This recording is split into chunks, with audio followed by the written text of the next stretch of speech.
Hello friends, स्वागत आपका home tuition channel पे। दोस्तों सीआईएसएफ स्पेशल जीके क्विज में आपका स्वागत है।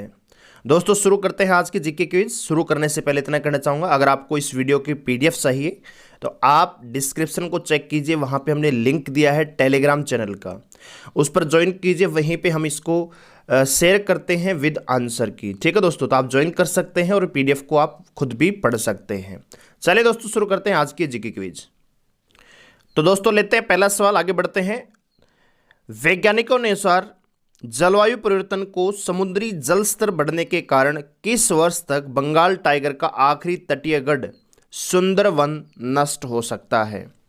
वैज्ञानिकों के अनुसार जलवायु परिवर्तन और समुद्री जल स्तर बढ़ने के कारण किस वर्ष तक बंगाल टाइगर का आखिरी तटीय गढ़ सुंदरवन नष्ट हो सकता है? तो दोस्तों सही आंसर होगा ऑप्शन डी, 2070 तक सुंदरवन जो वन है उनके खत्म होने का अनुमान है, अगर इसी प्रकार से जलवायु परिवर्तन होता रहा और समुद्री जल स्तर बढ़ता रहा तो। आगे बढ़ते हैं अगले क्वेश्चन पर। सवाल है, भारतीय वायुसेना की पहली महिला फ्लाइट इंजीनियर कौन है? भारतीय वायुसेना की पहली महिला फ्लाइट इंजीनियर कौन है?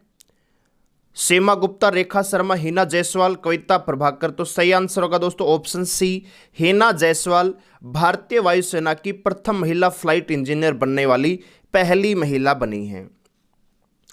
अगला सवाल दोस्तों, इंडिया साइंस निम्न में से क्या है? विज्ञान चैनल है, विज्ञान पत्रिका है, विज्ञान मेला है या विज्ञान यात्रा है?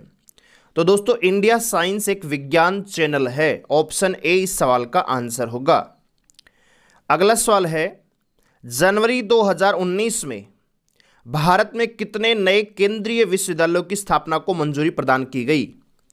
जनवरी 2019 में भारत में कितने नए केंद्रीय विश्वविद्यालयों की स्थापना को मंजूरी प्रदान की गई? ऑप्शन है 5, 8, 13 और 17। तो दोस्तों सही आंसर होगा ऑप्शन सी, 13। जी हाँ दोस्तों, जनवरी 2019 में भारत में 13 नए सेंट्रल यूनिवर्सिटी की स्थापना की मंजूरी केंद्र सरकार के द्वारा दी गई। दोस्तों अगला सवाल है, साहित्य अकादमी पुरस्कार 2018 कितने लेखकों को दिया गया? कितने राइटर्स को साहित्य अकादमी पुरस्कार 2018 से नवाजा गया? ऑप्शन है 8, 20, 24 और 30। तो दोस्तों सही आंसर होगा ऑप्शन सी, 24। जी हाँ दोस्तों, साहित्य अकादमी 2018 पुरस्कार से 24 लेखकों को नवाजा गया। अगला सवाल है, आज़ादी के बाद भाषा के आधार पर भारत के राज्यों का पुनर्गठन किस वर्ष में हुआ? आज़ादी के बाद भाषा के आधार पर भारत में राज्यों का पुनर्गठन किस वर्ष हुआ? 1951, 56, 60 या 1962? तो सही आंसर होगा दोस्तों ऑप्शन बी, 1956। आज़ादी के बाद भाषा के आधार पर भारत के राज्यों का पुनर्गठन दोस्तों 1956 में हुआ। अगला सवाल है, लोक शासन में आचार नीति विधेयक विषयक कार्यक्रम मिशन सत्यनिष्ठा निम्न में से किसके द्वारा शुरू किया गया? लोक शासन में आचार नीति विषयक कार्यक्रम मिशन सत्यनिष्ठा किसके द्वारा शुरू किया गया? दिल्ली सरकार, प्रवर्तन निर्देशालय, रक्षा मंत्रालय, भारतीय रेलवे? तो दोस्तों मिशन सत्यनिष्ठा दोस्तों भारतीय रेलवे के द्वारा शुरू किया गया, ऑप्शन डी सही आंसर होगा। अगला सवाल दोस्तों, भारत का महान्यायवादी किसके द्वारा नियुक्त किया जाता है? भारत का महान्यायवादी किसके द्वारा नियुक्त किया जाता है? तो आप सभी जानते हैं राष्ट्रपति, यहां पे सही आंसर हो जाएगा ऑप्शन ए। अगला सवाल है, इनमें से कौन सी संस्था ग्लोबलाइजेशन बैकलैश रिपोर्ट जारी करती है? इनमें से कौन सी संस्था ग्लोबलाइजेशन बैकलैश रिपोर्ट जारी करती है? अंतर्राष्ट्रीय मुद्रा कोष, अंतर्राष्ट्रीय वित्त निगम, विश्व बैंक या इनमें से कोई नहीं? तो दोस्तों सही आंसर होगा ऑप्शन सी, विश्व बैंक ग्लोबलाइजेशन बैकलैश रिपोर्ट जारी करता है। अगला सवाल है, भारत में जुड़वा नगर के नया नाम से किसे जाना जाता है? भारत में जुड़वा नगर के नाम से किसे जाना जाता है? ये नाम है दोस्तों ये, ठीक है। भारत में जुड़वा नगर के नाम से किसे जाना जाता है, किन दो शहरों को जुड़वा नगर कहा जाता है? तो दोस्तों सही आंसर होगा ऑप्शन डी, हैदराबाद और सिकंदराबाद दोनों शहरों को जुड़वा शहर कहा जाता है। अगला सवाल है, निम्नलिखित नृत्यों में से किस एक में एकल नृत्य होता है?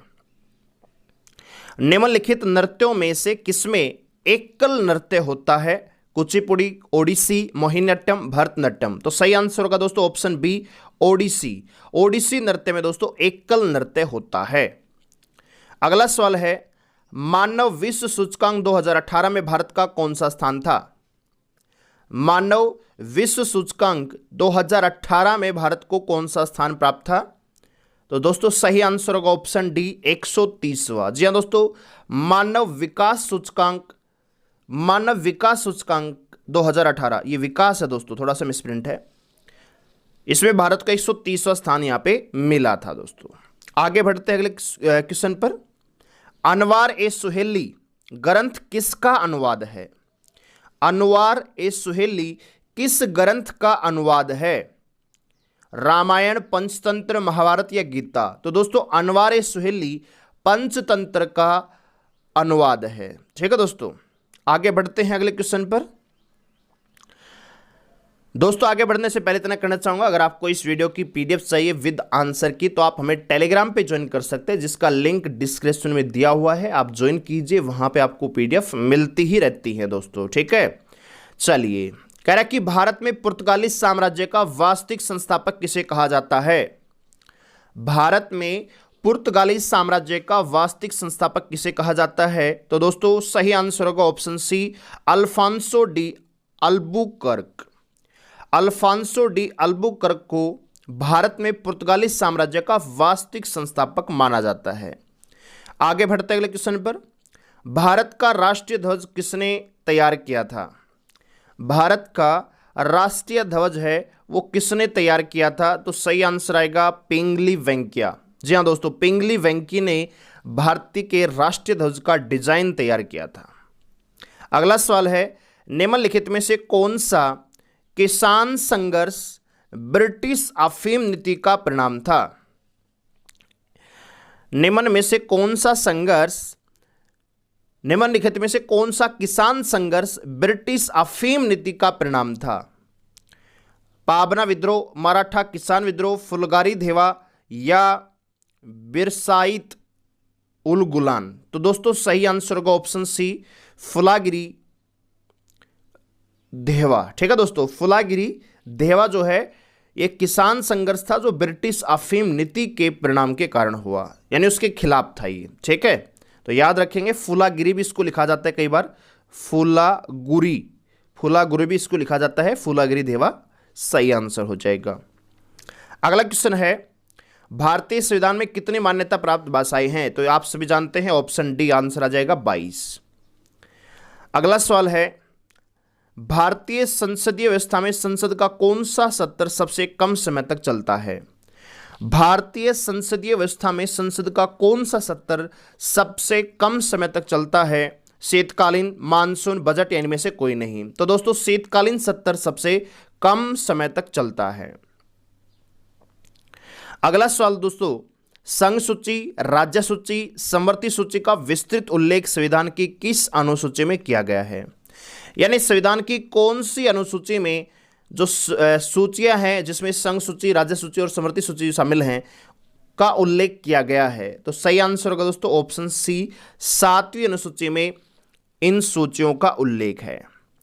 अगला सवाल दोस्तों, डो जोन्स किस देश का मुख्य शेयर सूचकांक है? डो जोन्स किस देश का मुख्य शेयर सूचकांक है? तो दोस्तों सही आंसर होगा ऑप्शन ए, फ्रांस। डी जोन्स फ्रांस का एक मुख्य शेयर सूचकांक है। अगला सवाल है, विश्व का सबसे बड़ा म्यूचुअल फंड ग्रुप कौन सा है? विश्व का सबसे बड़ा म्यूचुअल फंड ग्रुप कौन सा है? तो सही आंसर होगा दोस्तों option D, black rock. Mutual fund होता है दोस्तों, तो म्यूचुअल फंड ग्रुप सबसे बड़ा कौन सा है? Black rock. ऑप्शन डी यहां पे सही आंसर हो जाएगा। अगला सवाल है, निम्नलिखित में से सबसे बड़ा द्वीप कौन सा है? निम्नलिखित में से सबसे बड़ा द्वीप कौन सा है? तो दिए गए ऑप्शंस के अनुसार दोस्तों सुमात्रा, बोर्निया, न्यू गिनी और मेडागास्कर। तो दिए गए ऑप्शंस के अनुसार सबसे बड़ा जो द्वीप है वो है न्यू गिनी। ठीक है, आगे बढ़ते हैं अगले क्वेश्चन पर। पारादीप बंदरगाह किस राज्य में स्थित है? पारादीप बंदरगाह दोस्तों उड़ीसा राज्य में स्थित है। ऑप्शन बी राइट आंसर हो जाएगा। अगला सवाल है, भारत में विशालतम लैगून निम्न में से कौन सा है? भारत में विशालतम लैगून निम्न में से कौन सा है? तो दोस्तों भारत की सबसे बड़ी खारे पानी की जो झील है वो कौन सी है? चिल्का झील उड़ीसा में है और यही विशालतम लैगून है, यानी खारे पानी की जो झील उसे लैगून कहा जाता है।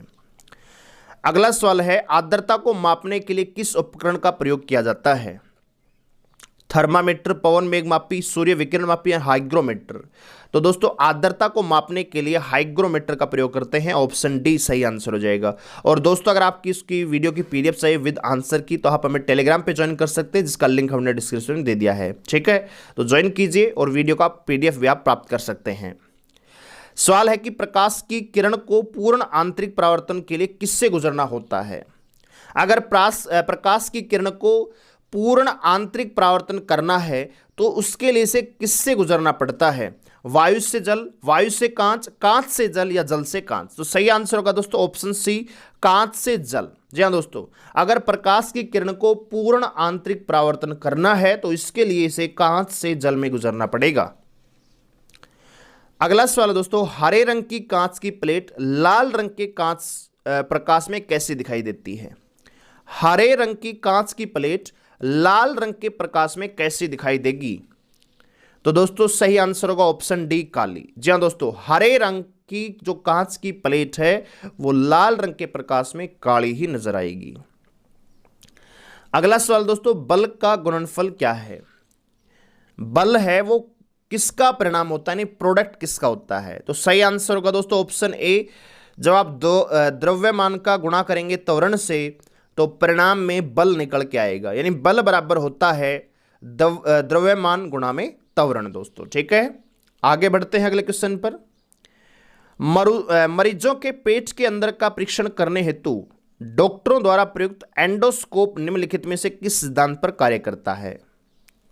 मरीजों के पेट के अंदर का परीक्षण करने हेतु डॉक्टरों द्वारा प्रयुक्त एंडोस्कोप किस पद्धति पर कार्य करता है? प्रकाश का परावर्तन, प्रकाश का परिकीर्णन, प्रकाश का सकल आंतरिक परावर्तन या प्रकाश का अपवर्तन? तो दोस्तों एंडोस्कोप जो है वो प्रकाश के सकल आंतरिक परावर्तन सिद्धांत पर कार्य करता है। ठीक है, ऑप्शन सी सही आंसर हो जाएगा।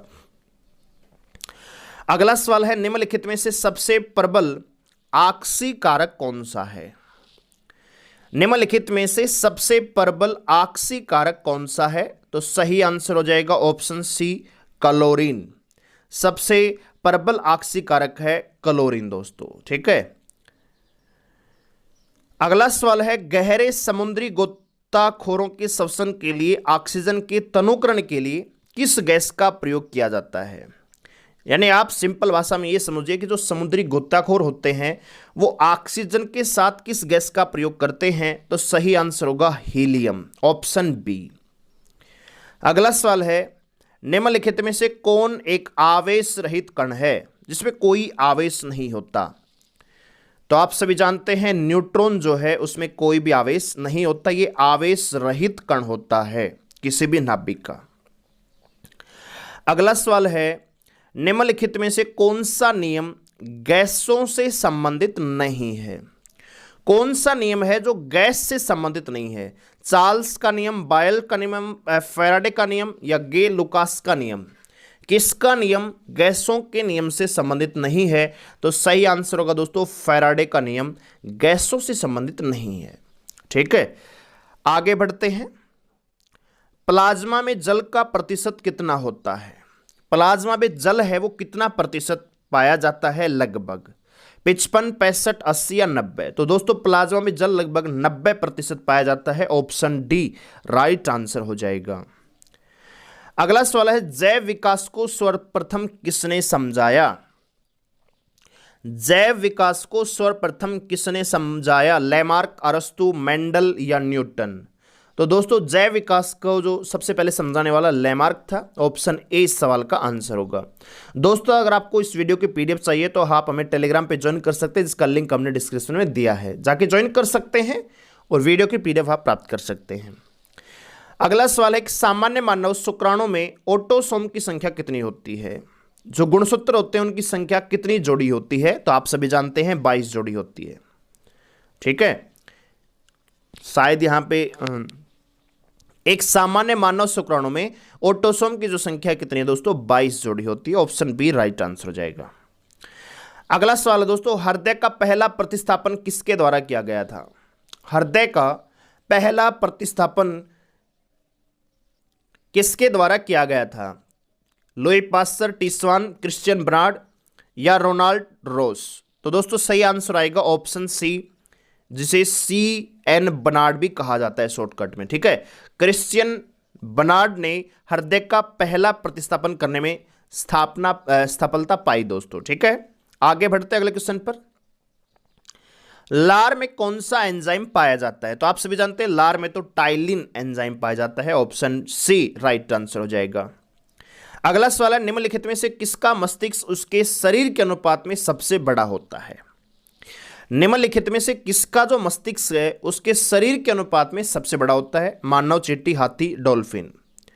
बताइए दोस्तों, किसका मस्तिष्क उसके शरीर के अनुपात में बड़ा होता है? तो सही आंसर होगा ऑप्शन बी, चींटी। जी हाँ दोस्तों, चींटी का जो दिमाग है उसके शरीर के अनुपात के ज्यादा होता है। अगला क्वेश्चन दोस्तों, भारत में वन अनुसंधान संस्थान कहां स्थित है? भारत में वन अनुसंधान संस्थान कहां स्थित है दोस्तों? सही आंसर होगा ऑप्शन सी, देहरादून। जी हां दोस्तों, वन अनुसंधान संस्थान देहरादून में स्थित है। ऑप्शन सी राइट आंसर हो जाएगा। और दोस्तों ये थी आज की हमारी जीके क्विज। आपको कैसे लगी और आपने कितना स्कोर किया आप हमें कमेंट करके जरूर बताएं, और वीडियो को लाइक करें, शेयर करें और चैनल को सब्सक्राइब करें इसी प्रकार की वीडियोज के लिए।